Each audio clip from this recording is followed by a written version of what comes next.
Okay, so this is the story of Garuda.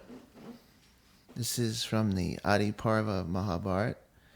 Uh, at the dawn of time, there's two great beings, the Devas and the Asuras, and they always quarrel with each other. And this particular time, it was caused over Durvasa Muni. He went to visit Indra to congratulate him about all the victories that he had won. And so he gave him a flower garland. So Indra gave it to his elephant. And the elephant picked it up and threw it on the ground and trampled on it.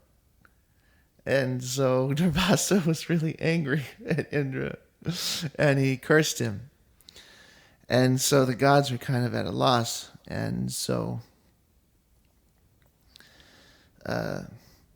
Vishnu kind of, because the Asuras kept on defeating the Devas. So Vishnu was like, well, he kind of got him to work together to churn the ocean to make Amrit, the nectar of immortality. So they got Vasuki, who is a serpent. Now, the serpents had just been born. But even so, Vasuki was really huge.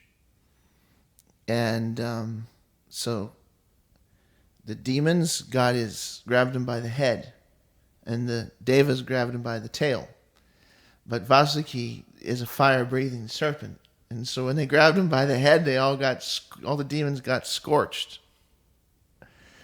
When the devas were smart, that they grabbed the tail. So, they were churning, and then Vasuki's fire got on the mountain, and the mountain actually started to catch on fire. And then, all the different animals died, and then the aquatic animals, they also died, and all the different herbs kind of got scorched, and everything kind of got mixed together when they were churning, and all this churning happened. And also this is, the avatar of Krishna, the Kurma, the tortoise, came, and because the mountain started to sink. And so Kurma came and held it up in the water so that it was in the right level. So when they were churning, then the right thing happened. And then, the Amrit came, and then there's also poison. So Shiva drank that poison, and he kept it. He didn't swallow it, and he didn't spit it out. He kept it in his neck. So he got a blue neck. So that's why his name's Nalini Kanta, the blue neck. Nila is blue in Sanskrit. So then, these different things came out. There was Apsaras, there was Lakshmi Devi came out, and there's a beautiful prayer that the Devas said to get her to come their direction. I mean, she was going to Vishnu anyway, but it was a beautiful prayer called the Mahalakshmi Stotram. So it's a beautiful prayer that you say, and it because they were trying to get her to come to them. And so if you say it, then Lakshmi comes in your life too. So then there's the moon. The moon planet rose out of the ocean. A big elephant that Indra took. And then there was an 8-legged horse called Uchaishrava.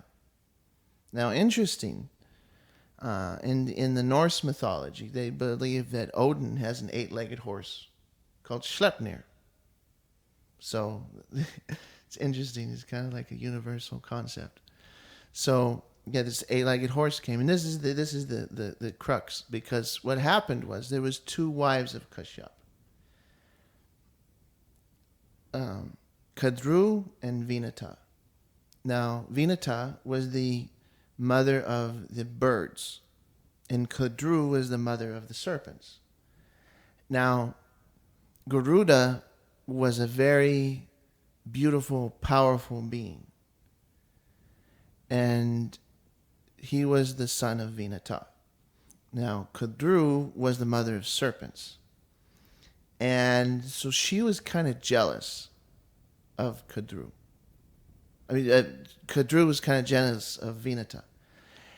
And so what she did was, when, all these beings, these Prajapatis, they heard about how the ocean was churned and all these valuable things came. So Kadru went to Vinata and she said, I heard that this horse came. What color do you think the horse is? So Vinata said, I think it's pure white. And Kadru said, well, I think it's white, but it has a black tail. Let's put a wager that if the horse is the way one of us says, then one has to be the slave of the other. Whoever's wrong has to be the servant of the other one. When you have a lot of co-wives, there's a lot of jealousy that comes. Like, who's the most, best, And this kind of reflects in the children as well. Diti and Aditi are two goddesses, and Aditi was the eldest, and so Diti was jealous, and so Aditi, her children were the devas, the Adityas, and Diti, her children are Daityas, which are demons. And so we have another situation like that with these two. So what happened was, the horse was, of course, all white because it came from the ocean of milk. So what what Kadru did was, she had all of her children go into the tail. Her children are serpents, so they kind of look like hair. So they all went and made his tail look black. But at first, they didn't want to go there. Now, this kind of lets you know a little bit about how hardcore this Kadru was. At first, they didn't want to do this. They were like, no, we don't want to break Dharma. So she cursed them that if you don't want to do what I say, then what's the use of having children? So I curse you that you all burn in a snake sacrifice. So that is the reason why it happened. So they got scared, and they went in the tail. And so then they went, and so Garuda actually had to be the servant of the Nagas at first, which is why he developed an enmity with them. And as you know, Kali the serpent and Garuda and all these, stories of Garuda are eating the snakes. He didn't really like him at first, because when he was first born, he had to be their slave. And they would, he was huge. When he was first born, he was like light and fire. And he flew around the universe. And then slowly the fire condensed, and it became a beautiful golden eagle. And all the serpents, they used to make him carry them to different planets. They're like, oh, he'd take him to different planets. And then they're like, oh, this is nice, now take us here. Now, but when he would fly, they would get scared, and they would bite him. And they couldn't hurt him because he's so powerful, but still they would bite him, and it was really annoying.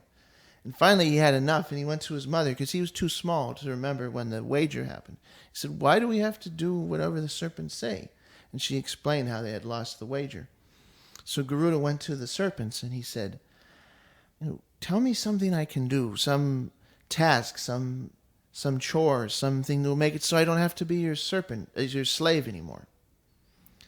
So the Nagas thought about it for some time, and then they were like, kind of talked together, and then they were like, obtain for us the Amrita, which was churned in the ocean. We are also great beings. We are children of Kashyap. And all the gods, they get worshipped because they have Amrita. But us, we get crushed underfoot. So give us the Amrita, and people will worship us too. So Garuda said, okay, I'll get that. So he went to his father, Kashyap, and he said, tell me, what should I do? Because I'm going to take the Amrita from the Devas, and the Devas are very powerful. And so what should I do, to do this? Because they keep it hidden and they guard it. So Kashyap said, you have to eat the proper food. So they were in the Buraloka, which is a higher realm, where everything is different. They have monster-sized trees and monster-sized animals and things like this. So there was this huge lake, and in the lake there was an elephant and a tortoise. and they both were fighting each other. And they had some ego because in their past life they were two people that didn't like each other. And they were pious, so they were born in Borloka, but they were born as animals because they had these envy and anger in their heart. So they were born in a higher planet, and they had huge bodies, but huge, powerful bodies, but they were born as animals. So Garuda, he came, and he grabbed and he ate the elephant and the tortoise. And then he was, strong. So the Devas, they started noticing bad omens. There's a whole science to seeing omens. So the Devas saw the omens, something bad was happening. So they went to Brihaspati and they said, what's going to happen? So Brihaspati said, by these omens, it looks like someone's going to try and take the Amrita, so guard it. So the Devas,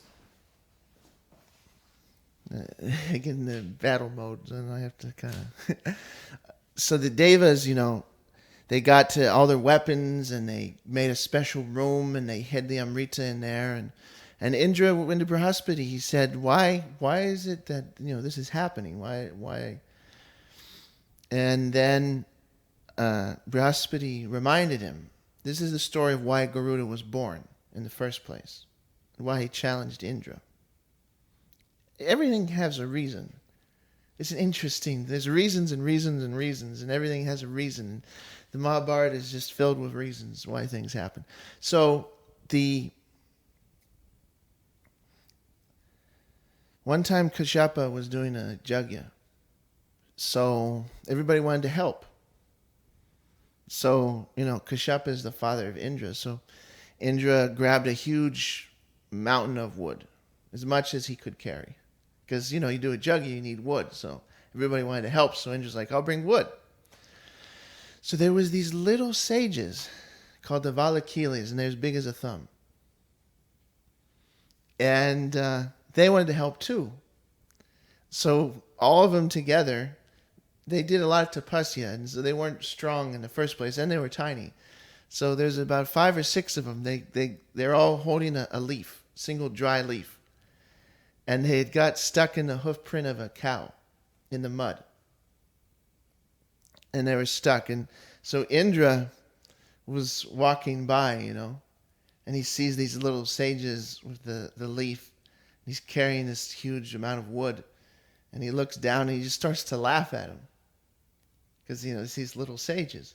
And he's some huge god, and he has all this wood, and he's just like, what are you guys doing? So he just started to laugh, and then he went on. So the sages got angry that they were, slighted. Even though they're tiny, they do heaps of austerities. They actually only live off of the sunlight. So they have a lot of tejas. And so they actually, Indra was going by, and he heard the sages, they cursed him. They're like, why does there need to, they said, even though you're king of heaven, we'll make another Indra by our austerities. Who will be 1,000 times more powerful than you. And he will be a ruler over all the universe. And so then you will be, humiliated. Because even though you're so powerful, you don't have any respect for anybody. So it's made you too proud, so we'll make you humble now. So Indra was scared, and he went to Kashyap.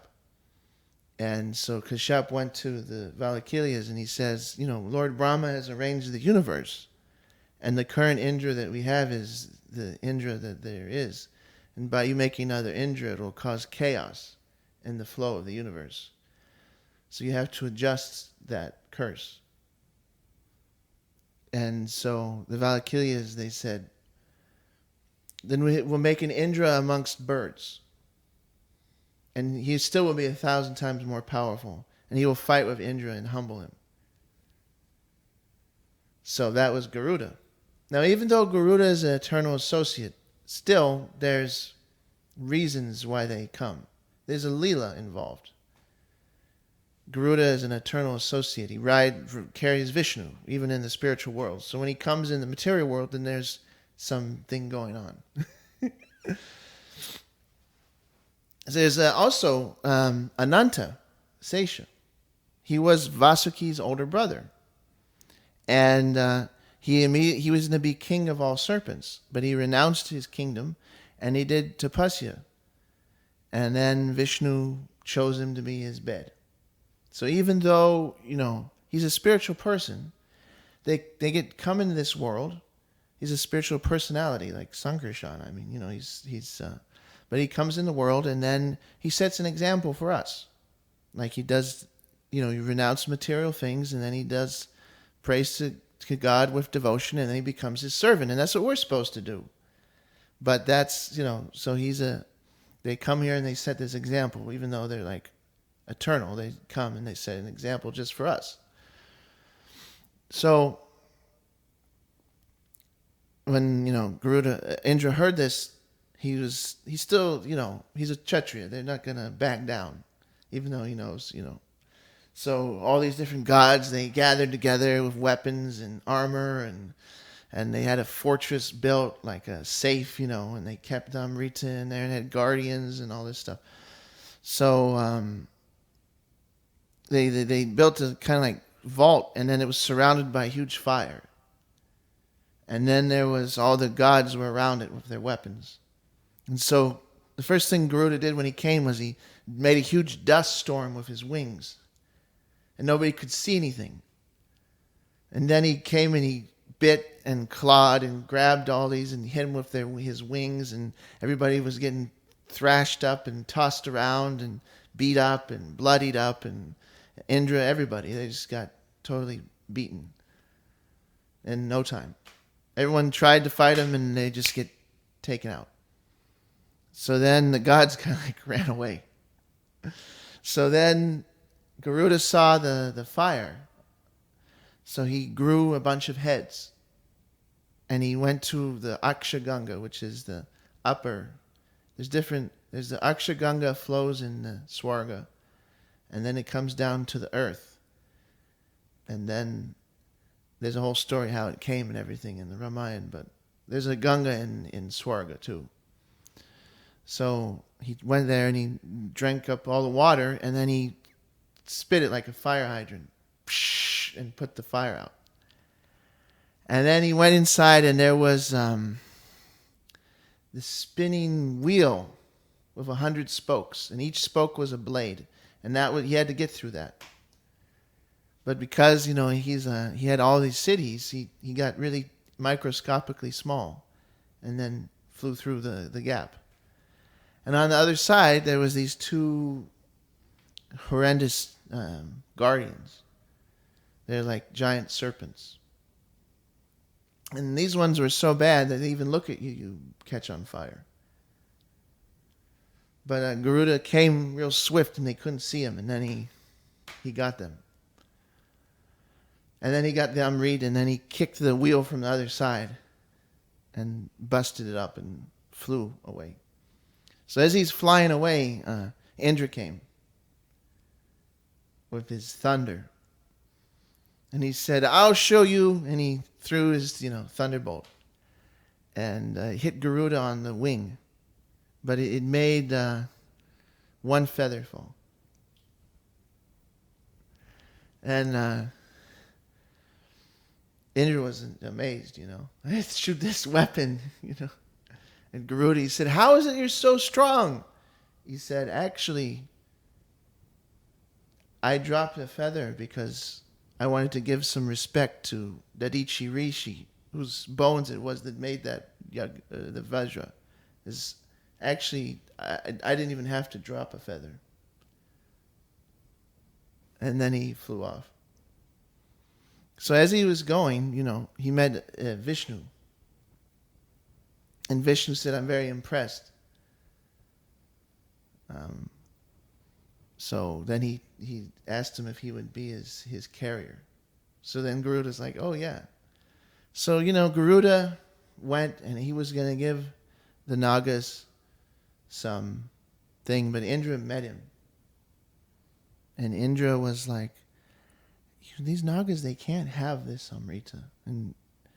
And Garuda's like, I have to give it to them because it's the only way I can be free. So Indra's like, can you like? So Garuda's like, Indra's like, can you give me a hand? I mean, I can't really let them have this. And Garuda's like, I'll think of something. So he went there, and there was a kusha grass mat, and he plunked the Amrita jar on the mat. And the snakes were like, oh, thank you. He said, am I free from slavery to you? And the snakes were like, yes, yes. So then he's like, they were about to drink it. And he was like, oh, it'd be very proper if you guys washed before you drank the Amrita to purify yourself. Take a bath. Like, oh, yeah, that's very true. So they swam over there.